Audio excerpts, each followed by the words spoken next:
Sveiki, istorijos mylėtojai. Aš Ernestas Kuskailis pristatau Jums laidą Istorinės atminties archeologija. Laidoje matysite išskirtinę ir niekur nepublikuotą, kartais šiurpią tyrimų medžiagą. Susipažinsime su archeologų darbu, aplankysime laisvės kovų vietas ir išgirsime ekspertų, tyrėjų ar įvykių liudininkų pasakojimus.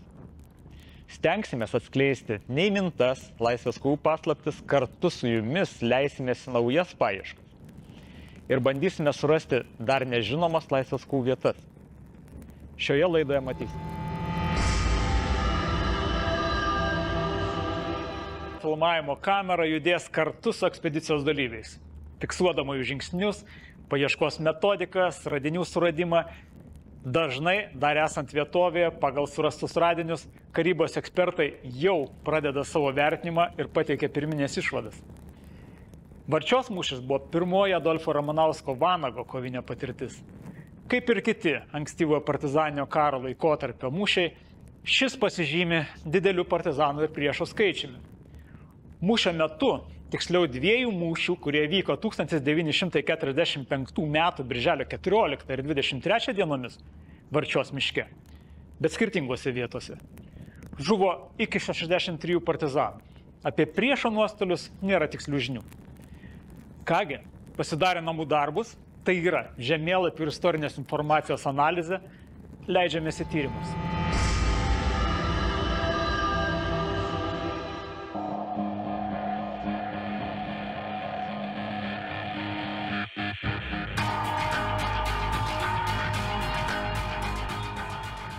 Čia jokia paslaptis, bent jau man, kad tu mane užvedė į šitą vietą. Čia ne aš pats sugalvoti važiuoti, tyrinėti ir ieškoti.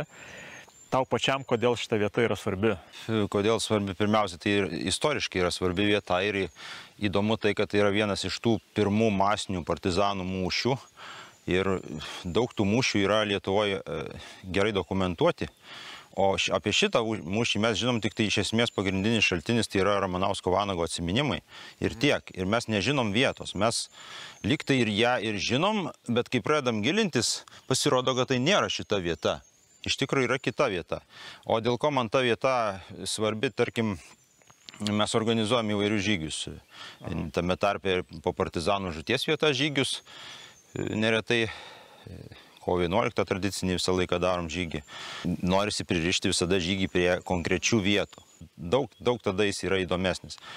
Ir šiuo konkrečiu atveju vienas iš mūsų maršrutų buvo Varčios miškas. Ir norėjosi sužinoti, kur ta tikra vieta. Aš pradėjau skaityti, galbūt čia yra kažkur, pasirodo, kad nėra. Tada pradėjau rašinėti žmonėms, kurie galbūt ką nors žino. Ir vienas iš tų žmonių, štai jūs esat, kuris galbūt ką nors galėtų žinot. Ir paaiškėjo, kad jūs irgi nelabai esate įsigilinęs. Tai gavosi tokia problema, kurią reikia išspręsti iš tikrųjų. Tiesą sakant, pirminę informaciją iš tavęs paties ir gavau. Ir dar čia labai padėjo žmogus, kuris buvo atvažiavęs aną sykį. Tai užkabino mane už tos informacijos, kad per Vilkaraistį traukėsi. Per Velniaraistį. Velniaraistis. Taip, Velniaraistis. Jo. Tai ta vieta tarsi pririšimas mus jau prie tos aplinkos, kur lyg tai reikėtų ieškoti to mūšio. Tai aš manau, kad taip, susirenkam daiktus, važiuojam į tą vietą, pamėginsim iš 6 karto surasti, nes jau aplinkui tiek išvaikščiam, kad aš jau pradedu nervuotis.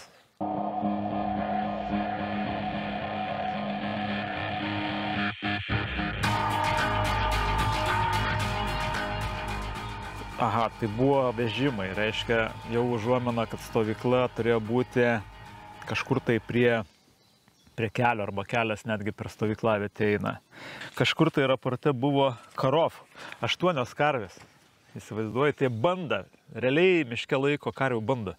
Tai jie čia kaip ir rado, ką surado toj stovyklą. Ką surado? Tai atitinka su Ramanausko atsiminimais. Absoliučiai, Ramanauskas lygiai rašo, žinai ką. Buvo karvių. Karviena vyrams buvo iki gyvo kaulo kirėjusi. Viskas, du šaltiniai. Jie jautienos jau buvo tiek, kad prisivalgė, kad jau kiauliena ar kitoks maistas buvo labai didelis paįvairinimas raciono.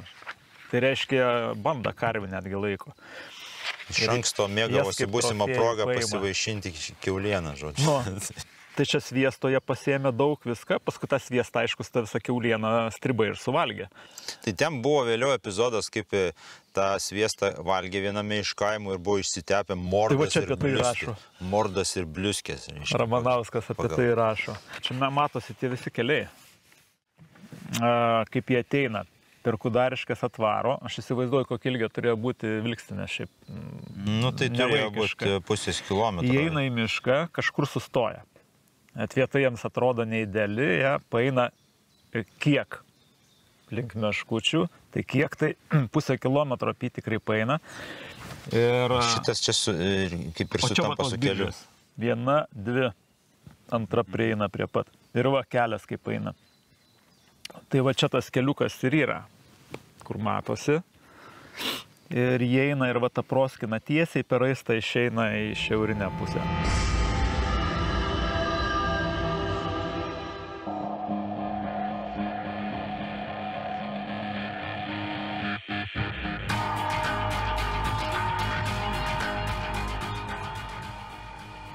Dar neinventorizuota, bet rusiška. Rusiška sovietinė yra. Ir jinai yra iššauta, kapsulė suveikus, viskas. Tai jau čia tokie radiniai rodo kontaktą. Labai gerai, kad yra iššauta, reiškia, jinai jau buvo panaudota. Ir čia šalia dar yra signalas, tuo žiūrėsiu, bet labai didelė tikimybė, kad gali būti iš to paties ginklo iššauta dar viena šalia.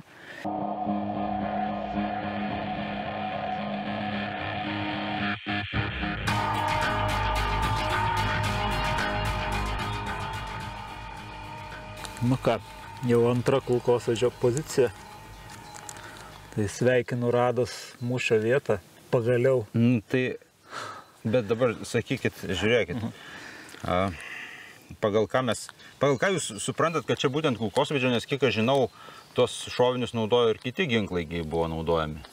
Aš matau gana platų įmušimą kapsulės ir tutelės sukritę visos vienoje vietoje. Taip, jos buvo visiškai vienoje vietoje. Tiesiog vienoj duobutėj buvo. Tai tą įrodo. Ir žymės ant tutelės ir tai, kad jos sukritę labai glaustai vienoje vietoje. Nes kulkosvaidžiai, Dekteriovo šiuo atveju, arba MG, vokiški, jie meta tutelės lygiai po savim. Tai jos nepasiskleidžia, kaip ten šautuvo. Jos labai, labai glaustai sukrenta.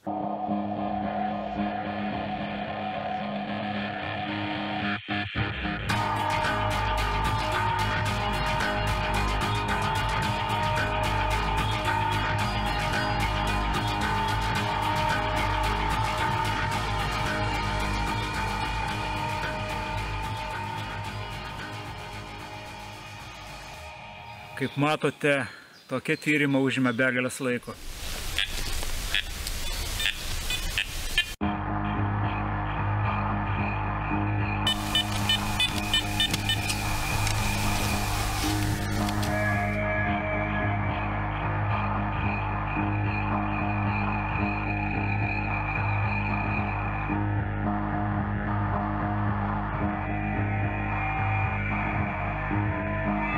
Hello, Joseph.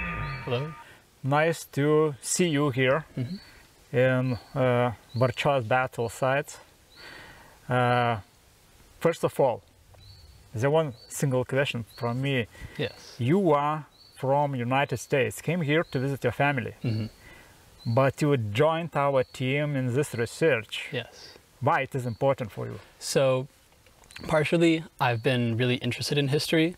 And so being able to actively participate in figuring out about history is really interesting to me, but also the fact that I have family from Lithuania makes me want to learn more about where that part of the family came from and the history of Lithuania.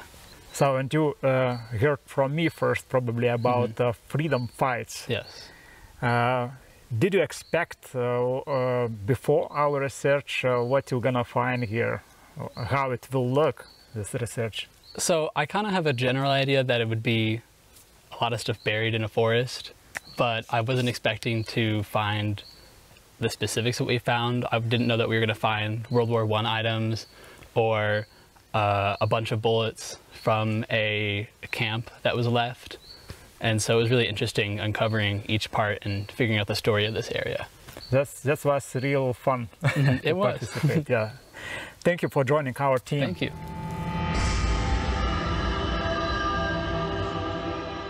Po trumpos pertraukėlės matysite. Gan dažnai pasigirsta, kad jau viskas yra užrašyta, ką mums duoda archeologija naujo, bet užrašyti dalykai, juos reikia mokėti skaityti, juos reikia mokėti interpretuoti ir vertinti.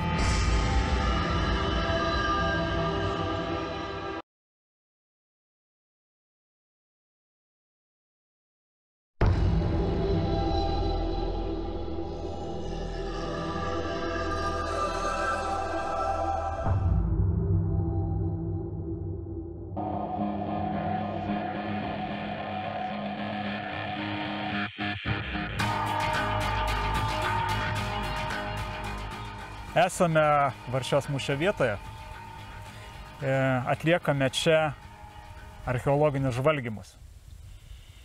Ir šiems žvalgymams vadovauja archeologė Ingrida Čičiurkaitė. Labas, Ingrida.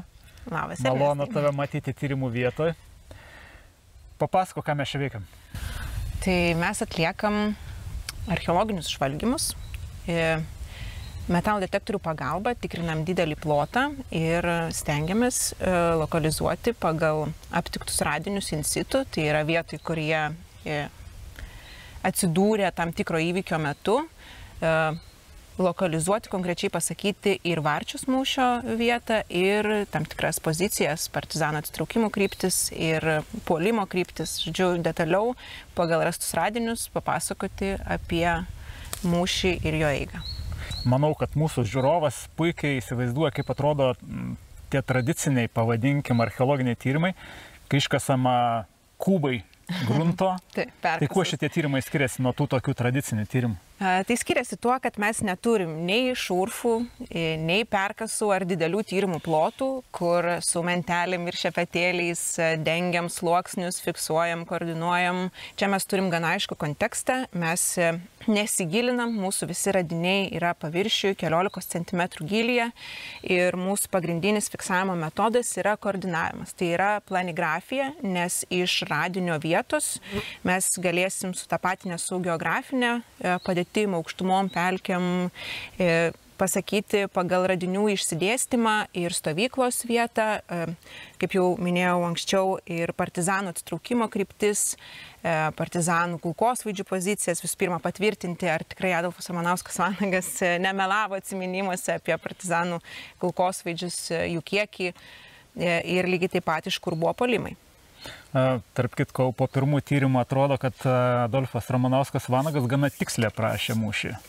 Taip, kol kas prieštaravimų neturim, iš tikrųjų radiniai patvirtina prisiminimuose užrašytus faktus apie Varčios mūšį, nors prisiminimuose kartais būna, kad įsivelia tam tikrų klaidų ir čia mūsų pranašumas, pavadinkim gal taip, kad archeologija mums pateikia šiuo atveju mūsų vykdomi žvalgomieji tyrimai, paviršiaus žvalgymai mums padeda surinkti įrodymus apie tam tikrus ar pasakytus, ar sklandančius iš kitų šaltinių gandus, ar iš pirminių, ar iš antrinių apie tą mūšį. Atliekant ankstesnius tyrimus, tai tapo aišku, kad šaltiniai dažnokai ne visiškai tiksliai atspindi tai, ką randa archeologai vietovėje.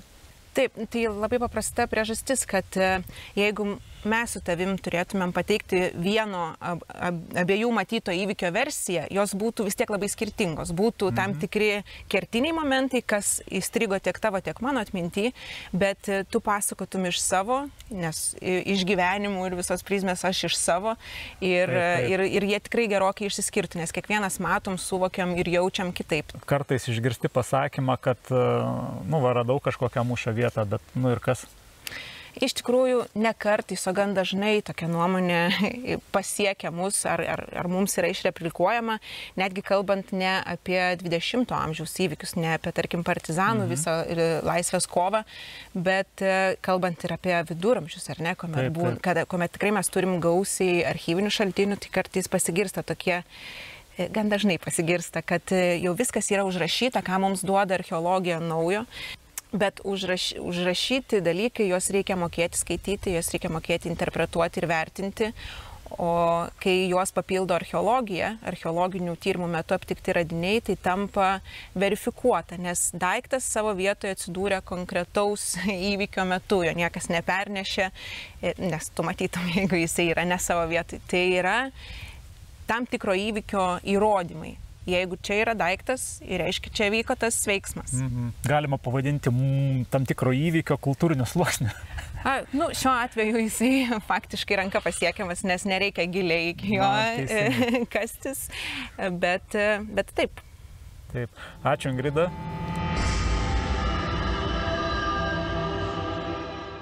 Priešakinė kulkosvaidininko pozicija. Pagal deformacijas tutelių ir kalibrą matosi vokiškas kulkosvaidis MG42. Šaudyta gana nemažai tutelių stacionarios pozicijos. Laikas nepagailėjo šalia surastos juostos. Galiu parodyti iš tiesų, kaip atrodo juosta, kuri yra dar nesurūdijus ir taip jinai turėjo atrodyti mūšio metu. Tai kaip matot, korozija kartais stipriai sužaloja tos radinius. Ką noriu pasakyti? Kulkosvaidininkas stacionarioj pozicijoje dirbo kurį laiką ir turėjo problemą su kulkosvaidžiu. Kas man tą problemą rodo? Tai du radiniai. Pirmas tai tutelė, kurioje nėra kulkos, bet matosi kapsulės nesuveikimas. Tai yra viena priežastis užsikirst kulkosvaidžiui. Ir dar vienas šovinys yra su tokia charakteringa deformacija užsikertant kulkosvaidžiui. Tai kulka yra supresuota į šovinio vidų. Taip atsitinka, kada šovinys kažkaip skersai eina, nepataiko į šovinio lizdą, atsimuša kažkur tai kulkos smaigalys į šoną, o spyna eidama į priekį su didelė jėga spaudžia ir ta kulka tada įlenda giliau, negu kad turėtų būti. Tai tokie užsikirtimai kulkosvaidžio iš tiesų yra labai nemalonus atvejis, kurį reikia kuo greičiau pašalinti. Patyręs kulkosvaidininkas gali gana greit sutvarkyti tokius dalykus, bet jeigu tai yra gynybinis mūšis ir artimas mūšis, šiuo atveju taip ir buvo, tai iš tiesų problema yra gana didelė. Dabar apie kitą ginkluotę, kuri naudojama mūšio metu. Ne tik vokiški kulkosvaidžiai, bet matome ir, kaip sakyt, maišytą ginkluotę. Dominuoja vis dėlto sovietinė ginkluotė ir taip pat randame gana nemažas krūveles iš rusiško kulkosvaidžio iššautų tutelių.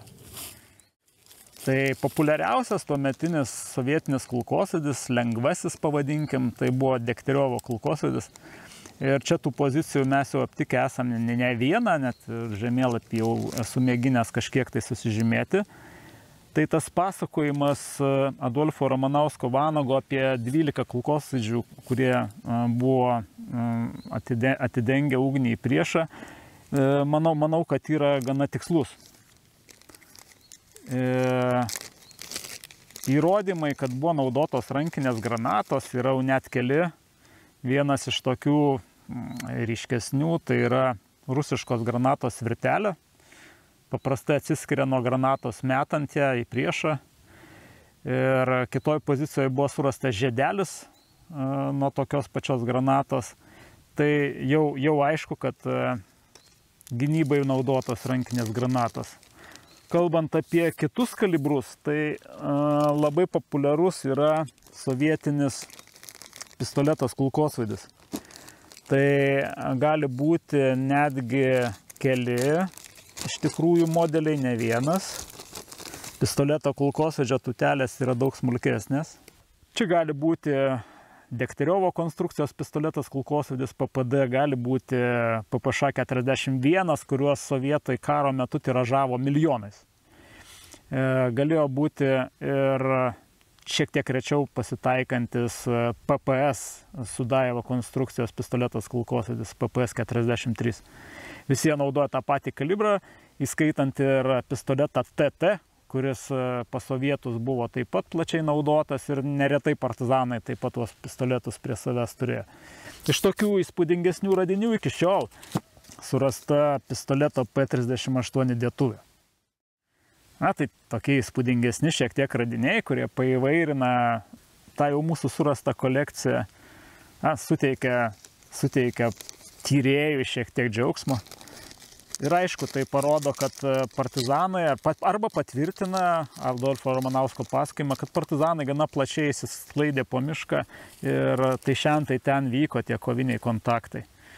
Puolimas vyksta 2 batalionais. NKVD kariuomenė įsidėsto ant žvyrkelio, kuris veda iš Alovės į Meškučius. Ir čia lieka stacionariuose pozicijose. Kitas batalionas įsidėsto ant žvyrkelio, kuris eina pro Kudariškes. Ir nuo čia pradeda miško valymo operacija. Ir įvyksta kontaktas stovykloje, kuri randasi šitoje vietoje. Pirmiausia, įvyksta kontaktas su sargybos postu. Ir čia po to susidūrimo įvyksta pauzė, kurios metu partizanai kraunasi gurgoles, daktaro įsakymu ruošiasi palikti stovyklą ir žygiuoti, susijungti su žaibo būriu, kuris yra šiaurinėje miško dalyje. Išsiunčia 2 skyrius į priekį, jau užima pozicijas, mes jas jau turim. Ir čia įvyksta pats intensyviausias mūšio etapas, kada jau prasideda gynybinis mūšis. Naudojama yra visa ginkluotė, kulkosvaidžiai, netgi rankinės granatos. Ir vyksta nutraukimas kontakto, pagrindinė grupė išeina keliais iki žvyrkelio ir čia vėl su mūšiu praeina pro atkirtimą ir po to susitinka su skubančiais jiems pagalba žaibo vyrais. Didžiulė dalis partizanų įsiskirsto po visą miško masyvą ir atrodo, kad didžioji dalis jų ir žuvo, nebūdami pagrindiniam vienete, nebūdami kartu su pagrindinė grupe, nes buvo daug bandymų išeiti iš miško, keisti poziciją, pereiti į kaimus, pereiti į kitą mišką ir dauguma tų bandymų iš tiesų buvo nesėkmingai. Tai kol tyrimai nebaigti, dar negalima kalbėti apie pilną mūšio paveikslą. Bet kad Adolfo Ramanausko Vanago pasakojimas apie Varčios mūšį yra tikslus, tai tą iš tikrųjų patvirtina ir archeologiniai tyrimai.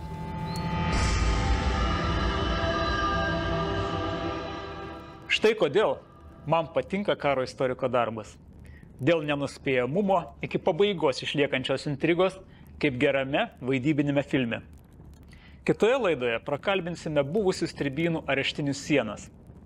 Ačiū, kad žiūrėjote ir iki susitikimo.